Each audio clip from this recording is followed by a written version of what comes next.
নমস্কার সবাইকে। আজকে আমি রুই মাছ ভাপা বানাবো। তার জন্য রুই মাছটাকে আমি নুন মাখিয়ে নেব।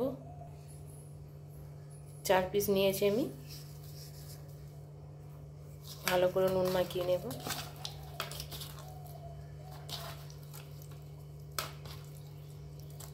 নুন মাখানো হয়ে গেছে। এখানে আমি সর্ষে নিয়েছি, একটু নুন, কাঁচা লঙ্কা, এখানে পোস্ত। এটাকে আমি বেটে নেব। ততক্ষণ আমি মাছ কটা ভেজে নেব। মাছে আর আমি হলুদ দেব না, শুধুই ভাজবো। তেলটা গরম হয়ে গেছে, আমি একে একে মাছগুলো ছেড়ে দেব।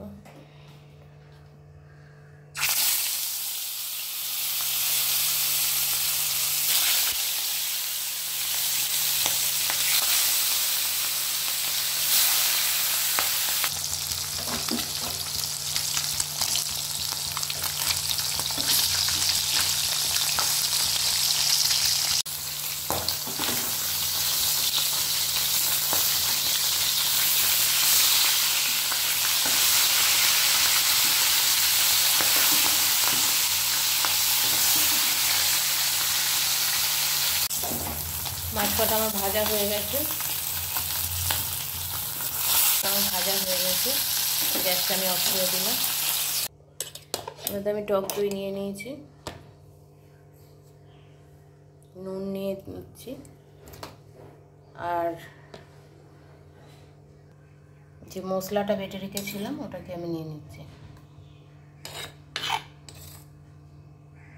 আজকের ভাপাতে আমি একটু হলুদ দেব না, তো এর মধ্যে একটু সর্ষের তেল দিয়ে দিলাম, আর একটু কাশ্মীরি লঙ্কা। এটাকে আমি ভালো করে ফেটে নেব। ভালো করে ফেটে নিয়েছি। এর মধ্যে আমি মাছ কটা দিয়ে দেব।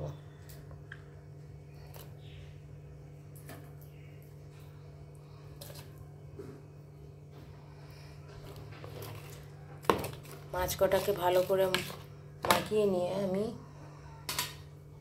যেটার মধ্যে ভাপাতে দেবো টিফিন কারিটা নিয়ে নেব, এর মধ্যে আমি ঢেলে দেব।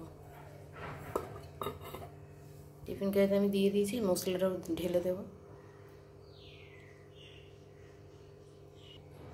এর মধ্যে আমি ওপর দিয়ে একটু সর্ষের তেল দিয়ে দিয়েছি, আর কাঁচা লঙ্কা চেরা দিয়ে দিয়েছি। এটাকে আমি বন্ধ করে ভাপাতে দিয়ে দেব। এটা আমাদের হয়ে গেছে। এটা বন্ধ করে দিচ্ছি, গ্যাসটা খুলে দেখব। আলাদা করে আমি স্ট্যান্ড বসাইনি, এমনি দিয়েছিলাম জলের উপরে।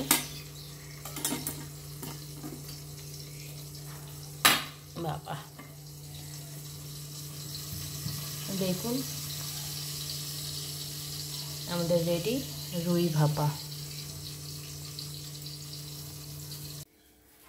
দেখুন আমাদের রুই ভাপা রেডি।